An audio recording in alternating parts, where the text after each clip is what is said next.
আসসালামু আলাইকুম ওয়া রাহমাতুল্লাহি ওয়া বারাকাতুহু। আলহামদুলিল্লাহ, আল্লাহ সুবহানাহু ওয়া তাআলার দরবারে শুকরিয়া যে আল্লাহ সুবহানাহু ওয়া তাআলা আমাদেরকে করোনার এই পরিস্থিতির ভিতর অনলাইন মাল্টিমিডিয়া ক্লাসে আমাদের অংশগ্রহণ করার তৌফিক দান করেছেন। এজন্য আল্লাহর দরবারে শুকরিয়া আদায় করি সবাই বলে আলহামদুলিল্লাহ। সবাইকে সৈয়দ আহমেদ কলেজ, সুকান্তপুর, গাবতলী, বগুড়া রসায়ন বিভাগের পক্ষ থেকে আন্তরিক শুভেচ্ছা এবং অভিনন্দন।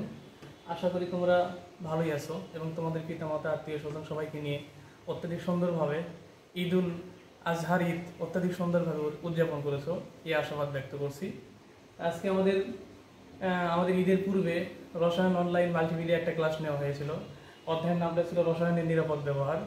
তা আজকে আমরা ওই অধ্যায়েরই কিছু টপিকস বাকি ছিল, বিশেষ করে ফার্স্ট এইড বক্স নিয়ে আমাদের কিছু আলোচনা করার কথা ছিল। আজকে আমরা ফার্স্ট এইড বক্স নিয়ে কিছু আলোচনা করার চেষ্টা করব।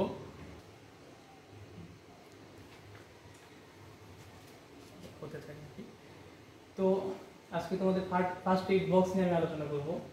আমি মোহাম্মদ মিনুরুল ইসলাম শামীম, প্রভাষক সৈয়দ আহমেদ কলেজ, রসায়ন বিভাগ। কিছুক্ষণ পরেই আমার পরিচয়টা তোমরা পেয়ে যাবে প্রজেক্টরে। আমি তোমাদেরকে পূর্ণাঙ্গ পরিচয় প্রজেক্টরে দেখানোর চেষ্টা করব। তো আমি আবারও আমার পরিচয় দিচ্ছি। আমি মোহাম্মদ মিনুরুল ইসলাম শামীম, এমএসসি রসায়ন, প্রভাষক সৈয়দ আহমেদ কলেজ, সুকান্তপুর, গাবতলী, বগুড়া। আর তোমরা পড়াশোনা করতে গিয়ে বাড়িতে যদি কোনো সমস্যার সম্মুখীন হও, সেক্ষেত্রে আমার সঙ্গে আমার সেলফোনে যোগাযোগ করতে পারবো। আমার নাম্বারটি 01720662166। ইমেইল অ্যাড্রেস আছে, তোমরা অনেকেই জানো, মিনুরুল ইসলাম 104@gmail.com। এমনকি ফেসবুকে মিনুরুল ইসলাম নামে সার্চ দিয়েও তোমরা আমার সঙ্গে যোগাযোগ করতে পারবে। তো আজকের বিষয় পরিচিতি। আজকে তোমরা এখানে একটা চিত্র দেখতে পাচ্ছ, যে ল্যাবরেটরির চিত্র। আর আমরা পূর্বের ক্লাসটা এই ল্যাবরেটরি নিয়েই আলোচনা করেছিলাম। আলোচ্য বিষয় ছিল হচ্ছে ল্যাবরেটরির ব্যবহার বিধি। আর আজকে আমাদের আলোচনার বিষয় হবে ফার্স্ট এইড বক্স নিয়ে। তোমরা জানো যে আমাদের বিষয় রসায়ন, পত্র প্রথম, অধ্যায় প্রথম। আর অধ্যায়ের নাম হচ্ছে ল্যাবরেটরির নিরাপদ ব্যবহার। পাঠ শিরোনাম ফার্স্ট এইড বক্স। আর আমাদের রসায়নের যে পুঁথিবদ্ধ বিষয় আছে বা পুঁথিবদ্ধ যে স্লোগান আছে, তোমরা জানো যে এসব রসায়ন পড়ি এবং বাস্তবিক জীবনে আমার প্রয়োগ শিখি। আমরা এই স্লোগানকে সামনে রেখে সামনের দিকে এগোনোর চেষ্টা করছি। আর এরপরে তোমরা দেখতে পাচ্ছ চিত্রে পূর্ব জ্ঞান যাচাই সম্পর্কিত দুইটা চিত্র তোমাদের দেওয়া আছে, তোমরা দেখতে পাচ্ছ। তো চিত্রের শুরুতেই তোমরা দেখতে পাচ্ছ এখানে একজন মানুষের অনেকটা হাত কেটে গেছে আর কি। আর এই দুর্ঘটনাগুলো মূলত আমাদের রসায়ন ল্যাবরেটরিতে কাজ করতে গিয়ে অনেক সময় ঘটে থাকে। তোমরা দেখতে পাচ্ছ যে এখানে লেখা আছে পূর্ব জ্ঞান যাচাই, অর্থাৎ তোমাদের পূর্বে থেকে কোনো ধ্যান ধারণা আছে কিনা ছবি থেকে এটা যাচাই করা হচ্ছে। এখানে দেওয়া আছে নিচের ছবিগুলো লক্ষ্য করে বলা হয়েছে। তো এখানে তোমরা দেখতে পাচ্ছ দুর্ঘটনার আগে একটা ছবি দেওয়া আছে এবং দুর্ঘটনার পরে আরেকটা ছবি দেওয়া আছে।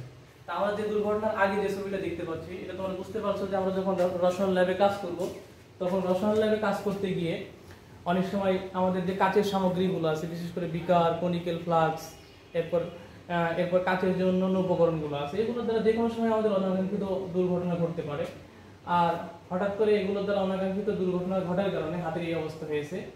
আর পরবর্তীতে দেখো দুর্ঘটনার পরের যে অবস্থাটা, এই দুর্ঘটনার পরের যে অবস্থাটা তৈরি হয়েছে, এটা কিন্তু সুসম্পন্ন করতে আমাদের ফার্স্ট এইড বক্সের প্রয়োজন হয়েছে। অর্থাৎ আমাদের রসায়ন ল্যাবে আমরা তো সবসময় ডিউটিরত কোনো ডাক্তারকে রাখতে পারবো না, নার্সকেও রাখতে পারবো না। তবে আমাদের যদি অনাকাঙ্ক্ষিত কোনো দুর্ঘটনা ঘটে, সেই অনাকাঙ্ক্ষিত দুর্ঘটনাটাকে প্রাথমিকভাবে রোধ করার জন্য আমাদের রসায়ন ল্যাবরেটরিতে ফার্স্ট এইড বক্স রাখা হয়। এবং এই ফার্স্ট এইড বক্সের ব্যবহার সম্পর্কে যদি শিক্ষক এবং ছাত্ররা যদি সচেতন থাকে এবং অভিজ্ঞ থাকে, তাহলে এরকম কোনো দুর্ঘটনা ঘটলে অনায়াসেই আমরা সেখানে কি করতে পারি, ফার্স্ট এইড বক্সের ব্যবহার দ্বারা এরকম কি করতে পারি, যে কোনো প্রাথমিক স্টেপের পদক্ষেপটা নিতে পারি আর কি।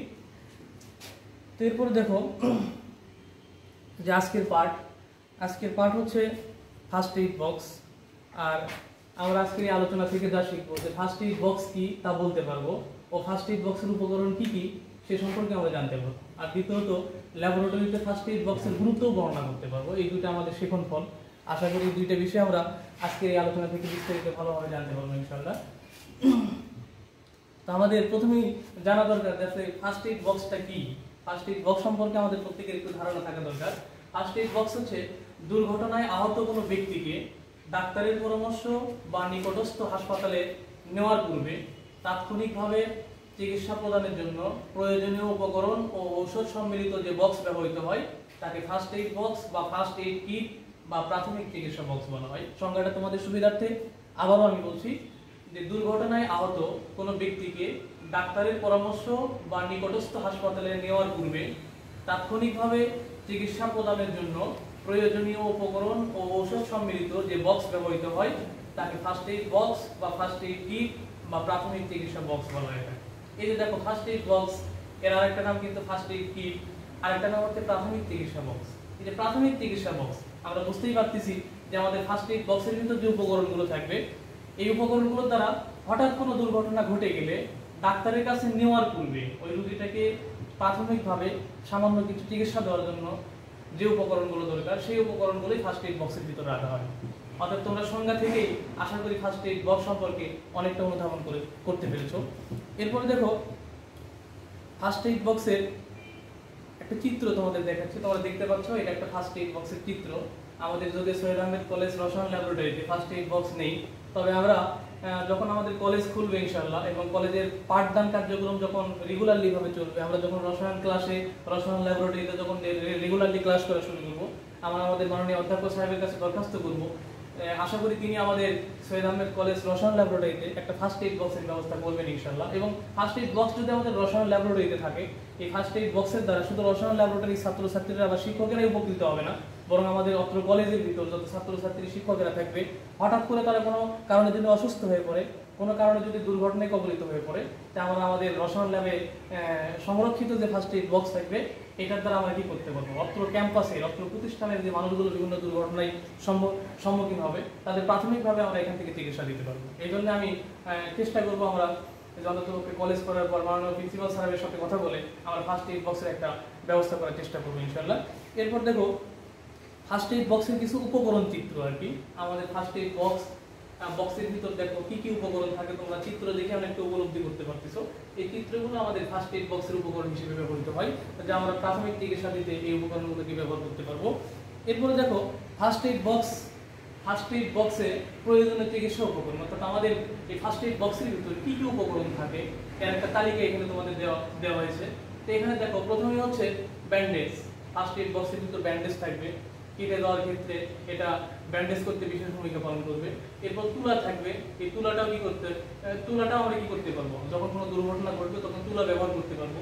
এরপরে হচ্ছে ছোট কাঠি থাকবে, এরপর চিমটা থাকবে, তারপর মেডিকেল ট্যাপ থাকবে, এরপর হচ্ছে বার্নল থাকবে, ডেটল থাকবে, স্যাভলন থাকবে, এরপর হচ্ছে টর্চ লাইট থাকবে, এমনকি প্রেশার মাপার যন্ত্রও থাকতে পারে আর কি। এই যে এগুলো হচ্ছে আমাদের ফার্স্ট এইড বক্সের হচ্ছে উপকরণ সামগ্রী। এমনকি অ্যালকোহল থাকবে এর ভিতর, এমনকি আমরা ফার্স্ট এইড বক্সের ভিতর কিছু ঔষধ রাখতে পারি। বিশেষ করে হয়তো দেখা যাচ্ছে যে হঠাৎ করে কোনো একটা ছাত্র কলেজে আসলে কোনো একটা কারণে হঠাৎ করে তার জ্বর আসতে পারে, এক্ষেত্রে জ্বরের প্রাথমিক চিকিৎসা দেওয়ার জন্য আমরা অন্ততপক্ষে প্যারাসিটামল জাতীয় কিছু ওষুধ কিন্তু আমাদের ফার্স্ট এইড বক্সে সংরক্ষণ করে রাখতে পারি। এমনকি হঠাৎ করে কারো কোনো ব্যথাজনিত কোনো সমস্যা হইতে পারে, এক্ষেত্রে আমরা ব্যথাজনিত সমস্যাগুলো রোধ করার জন্য বিভিন্ন ডাইক্লোফেনাক জাতীয় ঔষধ আমরা কি করতে পারবো, ফার্স্ট এইড বক্সের ভিতরে সংরক্ষণ করতে পারবো। এমনকি হঠাৎ করে কারো পাতলা পায়খানা হইতেই পারে, পাতলা পায়খানা অথবা বমি ভাব হইতে পারে, সেক্ষেত্রে আমরা ফার্স্ট এইড বক্সের ভিতর কিছু ওর স্যালাইন রাখতে পারি। এরপরে দেখা যাচ্ছে বমি ভাব হলে আমরা ডমপেলিডম এমনকি অ্যাভোডিন এই জাতীয় ওষুধগুলো কিন্তু আমরা ফার্স্ট এইড বক্সের ভিতরে সংরক্ষণ করে রাখতে পারি। এমনকি দেখা যাচ্ছে যে হঠাৎ করে কোনো কারো যদি গ্যাস্ট্রিকের প্রবলেম হয়, যাকে আমরা পেটে গ্যাস্ট্রিকের কথা আমরা অনেকেই জানি, আমরা পেটে যদি কখনো কারো গ্যাস্ট্রিক হয়, অ্যাসিডিটির প্রবলেম হয়, সেক্ষেত্রে আমরা ফার্স্ট এইড বক্সের ভিতর রেনিটিডিন, সেগুলোসেট্রা এই জাতীয় আমরা কিন্তু গ্যাসের ওষুধগুলো রাখতে পারি। এমনকি অ্যান্টাসিড জাতীয় কিছু ওষুধ কিন্তু আমরা এর ভিতরে সংরক্ষণ করে রাখতে পারবো। তো এমনকি যদি হঠাৎ করে কারো প্রচন্ড ঠান্ডা লাগে অথবা কাশি আসে, সেক্ষেত্রে আমরা অ্যান্টাহিস্টামিন জাতীয় ওষুধগুলো কিন্তু ফার্স্ট এইড বক্সের ভিতরে সংরক্ষণ করে রাখতে পারবো। এরপরে দেখো ফার্স্ট এইড বক্সের ব্যবহার, আমরা এই ফার্স্ট এইড বক্সটা কি কি কাজে ব্যবহার করবো এই বিষয়ে তোমাদের একটু ধারণা দেওয়া দরকার। যেমন সম্ভাব্য আমাদের রসায়ন ল্যাবরেটরিতে কিছু দুর্ঘটনা করতে পারে, তার ভিতর উল্লেখযোগ্য দুর্ঘটনা হচ্ছে আগুন লাগা। অর্থাৎ আমরা যখন রসায়ন ল্যাবে কাজ করব তখন আমাদের বিকার, কনিক্যাল ফ্লাক্স, আইকোমিথিক ফ্লাক্স এই যন্ত্রগুলোকে অনেক সময় আগুনের দ্বারা উত্তপ্ত করতে হয়। অর্থাৎ ল্যাম্প ব্যবহার করে আমরা কি করি, এই সামগ্রীগুলোকে বা কেমিক্যালগুলোকে বিক্রিয়া ঘটানোর জন্য অনেক সময় উত্তপ্ত করে থাকি। তো উত্তপ্ত করতে গিয়ে অনেক সময় আমাদের আগুনের দ্বারা দুর্ঘটনা ঘটতে পারে। আর আগুনের এই দুর্ঘটনা রোধ করার জন্য প্রাথমিকভাবে আমরা কিছু চিকিৎসা আমরা ফার্স্ট এইড বক্স থেকে দিতে পারবো। 2 নম্বর, ত্বকে যদি কখনো অ্যাসিড পড়ে, তোমরা জানো আমাদের রসায়ন ল্যাবরেটরিতে বিভিন্ন কেমিক্যাল ব্যবহার করা হয়ে থাকে, তার ভিতরে অ্যাসিড, ক্ষার, এগুলো তো কমন জিনিস আর কি। তাই অ্যাসিডের দ্বারা কিন্তু আমরা যে কোনো সময় যে কোনো দুর্ঘটনার সম্মুখীন হতে পারি। হঠাৎ করে দেখা যাচ্ছে অ্যাসিড ক্ষার মিশিয়ে যদি আমি কোনো বিক্রিয়া করতে চাই, হয়তো কোনো কারণে অ্যাসিড আমাদের ত্বকে পড়তে পারে, চোখের ভিতর যাইতে পারে, হাতে পড়তে পারে, পায়ে পড়তে পারে। এক্ষেত্রে আমরা ফার্স্ট এইড বক্স ব্যবহার করে আমরা প্রাথমিকভাবে অ্যাসিডের হাত থেকে, অর্থাৎ অ্যাসিডের দ্বারা যে ক্ষতি হয়েছে এই ক্ষতিটাকে অনেকটা রোধ করার জন্য আমরা ফার্স্ট এইড বক্স তখন ব্যবহার করতে পারবো। এমনকি ত্বকে যদি ক্ষার জাতীয় পদার্থ পড়ে, তোমরা জানো sodium hydroxide, aluminium hydroxide, potassium hydroxide, এই ক্ষার জাতীয় পদার্থগুলো আমাদের ল্যাবরেটরিতে অহরহ ব্যবহৃত হয়। কোনো কারণে যদি এই ক্ষার জাতীয় পদার্থ ত্বকে পড়ে যায়, সেক্ষেত্রে আমরা কি করতে পারি, ফার্স্ট এইড বক্সের দ্বারা বা ফার্স্ট এইড বক্সের যে উপকরণ আছে এগুলোর দ্বারা কিন্তু আমরা প্রাথমিক চিকিৎসাটা দিতে পারবো আর কি। এরপর রাসায়নিক পদার্থ দ্বারা শরীর পুড়ে গেলে আর কি, অর্থাৎ কোনো কারণে যদি আমাদের শরীরে কোনো রাসায়নিক পদার্থ পড়ে যায়, সেক্ষেত্রে সেদের হাত থেকে রক্ষা করার জন্য আমরা ফার্স্ট এইড বক্সের কিছু উপকরণ ব্যবহার করতে পারবো। আগুনে যদি শরীর পুড়ে যায়, সেক্ষেত্রে আমরা ফার্স্ট এইড বক্সের উপকরণ ব্যবহার করতে পারবো। এমনকি আমাদের চোখের ভিতর যদি রাসায়নিক পদার্থ পড়ে আর কি, তোমরা গত ক্লাসে তোমাদের আমি আলোচনা করেছি, আমরা যখন রসায়ন ল্যাবে কাজ করব, অবশ্যই আমাদের চোখকে সুরক্ষিত রাখার জন্য, চোখের হেফাজতের জন্য অবশ্যই আমরা সেফটি গগলস পরার চেষ্টা করবো। কিন্তু কোনো কারণে যদি কোনো ছাত্র সেফটি গগলস পরতে অবহেলা প্রদর্শন করে, হয়তো বা অনাকাঙ্ক্ষিতভাবে তার চোখের ভিতর বিভিন্ন রাসায়নিক দ্রব্যাদি ঢুকে যেতে পারে, সেক্ষেত্রে চোখের ভিতর যদি রাসায়নিক দ্রব্য প্রবেশ করে, তাহলে প্রাথমিকভাবে তার চিকিৎসা প্রদানের জন্য আমরা ফার্স্ট এইড বক্সের উপকরণগুলো ব্যবহার করতে পারবো। এরপরে কাশ বা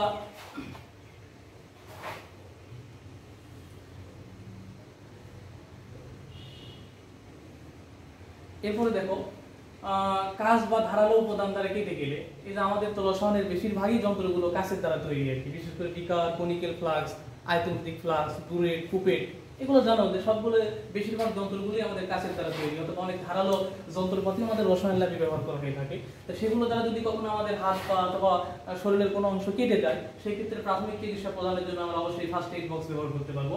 এরপর আমরা যখন রাসায়নিক বিক্রিয়া ঘটাই, তখন রাসায়নিক বিক্রিয়ার সময় আমাদের বিভিন্ন প্রকার বিষাক্ত পদার্থ বা বিষাক্ত গ্যাসীয় পদার্থ ব্যবহার করতে হয়। এই পদার্থগুলো যখন আমরা ব্যবহার করব, পদার্থগুলো ব্যবহার করতে গেলে অনেক সময় ওই পদার্থগুলোর যে বিষক্রিয়া আছে বা খারাপ যে দিক আছে, ওগুলোর দ্বারা তুমি আমি অ্যাফেক্টেড হতে পারি, প্রভাবিত হতে পারি। এই জন্য কোনো বিষক্রিয়া অথবা বিষাক্ত গ্যাসে আক্রান্ত হলে আমরা তাকে প্রাথমিক চিকিৎসা দেওয়ার জন্য ফার্স্ট এইড বক্স ব্যবহার করতে পারবো। এরপরে তড়িৎ সরকে আক্রান্ত হলে, তোমরা যেন আমাদের রসায়ন ল্যাবে কাজ করতে গেলে অনেক যন্ত্রপাতি বিদ্যুতের মাধ্যমে পরিচালিত করতে হয়।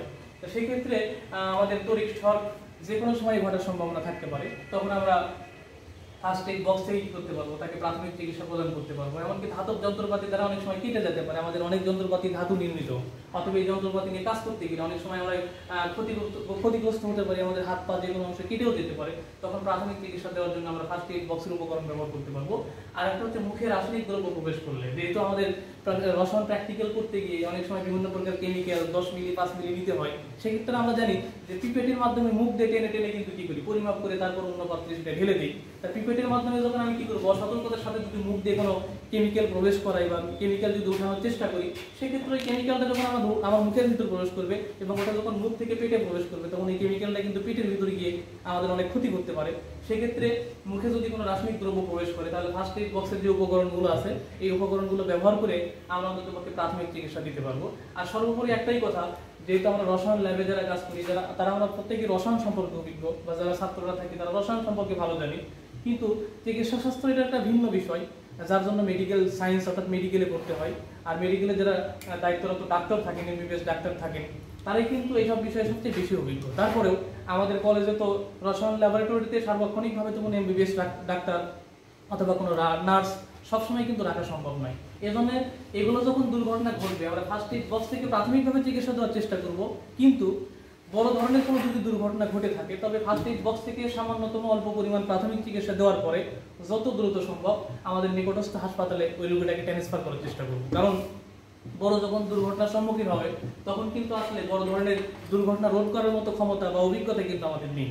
আর এগুলো ডাক্তাররাই ভালো জানেন। এই জন্য আমাদের সঙ্গে সঙ্গে কি করতে হবে, বড় ধরনের রসায়ন ল্যাবরেটরিতে যদি কোনো দুর্ঘটনা ঘটে, তবে আমরা প্রাথমিক চিকিৎসা দেওয়ার পরেই সঙ্গে সঙ্গে তাকে নিকটস্থ হাসপাতালে ট্রান্সফার করবো এবং এখানে অভিজ্ঞ যে ডাক্তার আছে তাদের সাথে পরামর্শ করে তাকে চিকিৎসা দেওয়ার চেষ্টা করবো।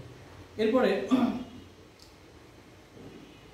তোমরা এখান থেকে আরেকটা বিষয় জানতে পারবে, তোমাদের কিছু কাজ দেবো, যদিও তোমরা আমার সামনে নেই, তারপরে তোমাদের আমি কিছু কাজ দিতে চাচ্ছি। তবে তার আগে একটু বিষয় আলোচনা করতে চাই যে আজকে আমাদের যে ফার্স্ট এইড বক্স থেকে আলোচনা করা হলো, এই ফার্স্ট এইড বক্সটা কিন্তু আলোচনা করার একটাই উদ্দেশ্য যে আমাদের কিন্তু একটা প্রতিবদ্ধ স্লোগান আছে যে এসব রসায়ন পড়ি বাস্তবিক জীবনে আর প্রয়োগ শিখি।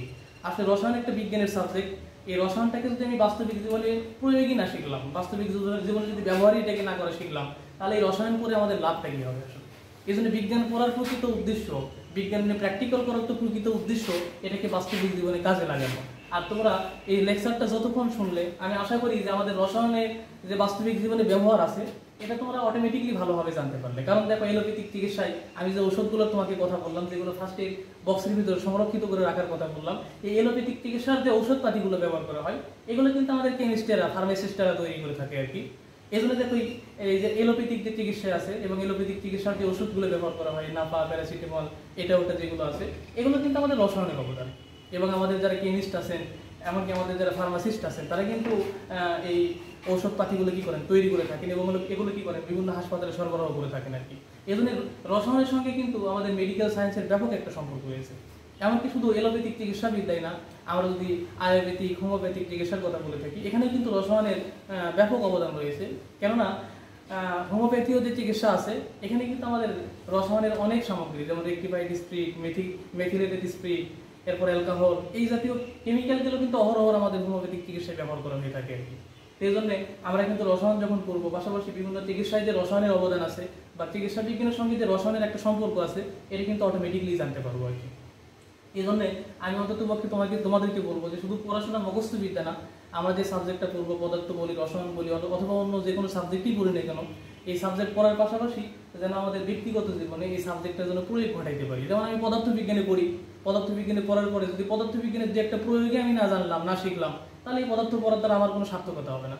উদাহরণ হিসেবে দেওয়া যেতে পারে, আমার বাড়িতে বৈদ্যুতিক বাল্ব থাকে, ফ্যান থাকে, ফ্রিজ থাকে, অথবা আমরা বৈদ্যুতিক বিভিন্ন প্রকার সামগ্রী যেমন মোবাইল, টেলিভিশন, এগুলো ব্যবহার করে থাকি। তা কোনো কারণে যদি আমাদের বৈদ্যুতিক যন্ত্রপাতি অথবা কোনো লাইন যদি একটু সমস্যার সম্মুখীন হয়, তা ছোটো মোটো বিষয়গুলো যদি আমরা পদার্থ নিয়ে পড়ে যদি এগুলো সলভ না করতে পারি, ঠিক না করতে পারি, তাহলে আমি মনে করি যে পদার্থ নিয়ে পড়ার যোগ্যতাই আমার নেই। এই জন্য তোমাকে আমাকে কি করতে হবে, পদার্থ, রসায়ন, গণিত অথবা কমার্স অথবা আর্টসের যে সাবজেক্টগুলো নিয়েই পড়ি না কেন, অন্ততপক্ষে এগুলোর ব্যবহার যেন খুঁজে খুঁজে আমি বের করতে পারি এবং বাস্তবিক জীবনে যেন এগুলোর প্রয়োগ শিখতে পারি আর কি। তাহলে আমরা উপকৃত হব, আমাদের দেশ উপকৃত হবে, জাতি উপকৃত হবে এবং তামাম পৃথিবীতে আমরা কি করবো, একটা ভালো নাগরিক হিসেবে তামাম পৃথিবীতে সবার মুখ উজ্জ্বল করার একটা পরিবেশ তৈরি করতে পারবো আর কি। তা তোমাদের কিছু একক কাজ দিচ্ছি, আমার আলোচনাকে দীর্ঘায়িত করতে চাচ্ছি না। তোমাদের জন্য একটা কাজ দেওয়া হচ্ছে যে ফার্স্ট এইড বক্স কি। ইতিমধ্যে তোমাদের আলোচনার ভিতরে এই বিষয়টা আমি আলোচনা করেছি যে ফার্স্ট এইড বক্স কি, এই বিষয়ে সুন্দর একটা সংজ্ঞা তোমাদের দেওয়া হয়েছে। এটা তোমাদের একক কাজ থাকবে। আর জোড়ায় জোড়ায় কিছু কাজ তোমাদের জন্য দিচ্ছি, তার ভিতরে একটা জোড়ায় জোড়ায় কাজ হচ্ছে ল্যাবরেটরিতে ফার্স্ট এইড বক্স রাখা জরুরি কেন। গুরুত্বপূর্ণ একটা প্রশ্ন যে আমাদের রসায়ন যে ল্যাবরেটরি আছে, এই ল্যাবরেটরিতে আমরা ফার্স্ট এইড বক্স কেন রাখবো, এটা রাখা কেন জরুরি, এটা তোমাদের জন্য জোড়ায় জোড়ায় কাজ থাকলো। আর দলীয় একটা কাজ থাকবে হচ্ছে ফার্স্ট এইড বক্স কি কি উপকরণ থাকে, অর্থাৎ ফার্স্ট এইড বক্সে কি কি উপকরণ থাকে, এই বিষয়টা নিয়ে আমি বিস্তারিত বেশ কয়েক মিনিট আলোচনা করেছি। আশা করি দলীয়ভাবে এই কাজটা তোমরা করতে সক্ষম হবে।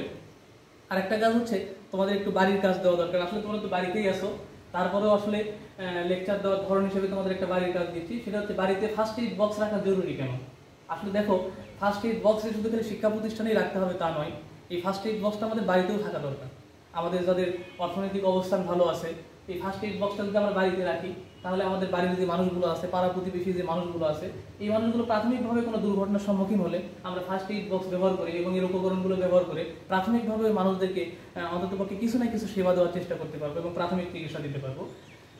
এরপরে মূল্যায়নকৃত কিছু একটা প্রশ্ন, তোমাদের মূল্যায়ন করার জন্য একটা প্রশ্ন করা হচ্ছে যে ফার্স্ট এইড বক্সে কেন কিছু ঔষধ রাখা হয়। আমি তোমাদের আলোচনার ভিতর ফার্স্ট এইড বক্সের ভিতর কি কি ঔষধ রাখতে হবে, কোন রোগের জন্য কি জাতীয় ঔষধ রাখা দরকার, আমি কিন্তু আলোচনা করেছি।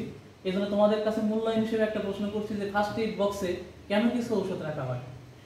আশা করি তোমরা উত্তর করার চেষ্টা করবে। আর সর্বশেষে আমি আর আলোচনাকে দীর্ঘায়িত করতে চাচ্ছি না, বিদায় নিতে হচ্ছে। এই জন্য তোমাদের সবাইকে ধন্যবাদ, সবার জন্য শুভকামনা রইল এবং আল্লাহ সুবহানাহু ওয়া তাআলার কাছে আমরা প্রার্থনা করি যে আল্লাহ সুবহানাহু ওয়া তাআলার জন্য অতি দ্রুত আমাদের এই করোনা পরিস্থিতির যে ভয়াবহ অবস্থা, এটা যেন অন্ততপক্ষে প্রতিহত করেন এবং এটা এই মহামারী থেকে যেন আল্লাহ পাক আমাদের সবাইকে হেফাজত করেন, আমাদের আত্মীয় স্বজন, পাড়া প্রতিবেশী যারা আছে তাদেরকে যেন হেফাজত করেন।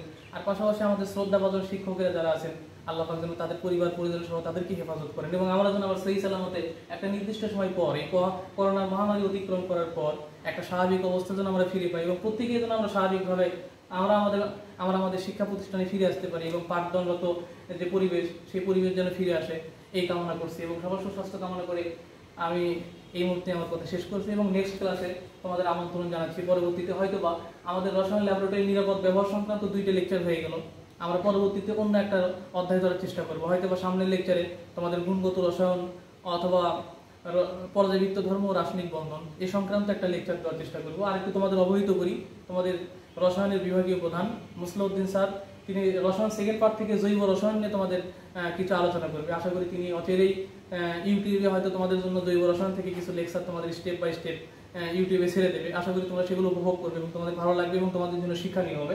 আর আমি ইনশাল্লাহ তোমাদের জন্য নেক্সটে হয়তোবা রসায়ন প্রথম পত্র থেকে হয় পর্যায়বৃত্ত ধর্ম নতুবা গুণগত রসায়ন থেকে তোমাদের জন্য তৃতীয় যে লেকচার এটি নিয়ে আসার চেষ্টা করবো। সবার জন্য শুভকামনা রইল, সবাইকে ধন্যবাদ। আসসালামু আলাইকুম ওয়া রাহমাতুল্লাহি ওয়া বারাকাতুহু।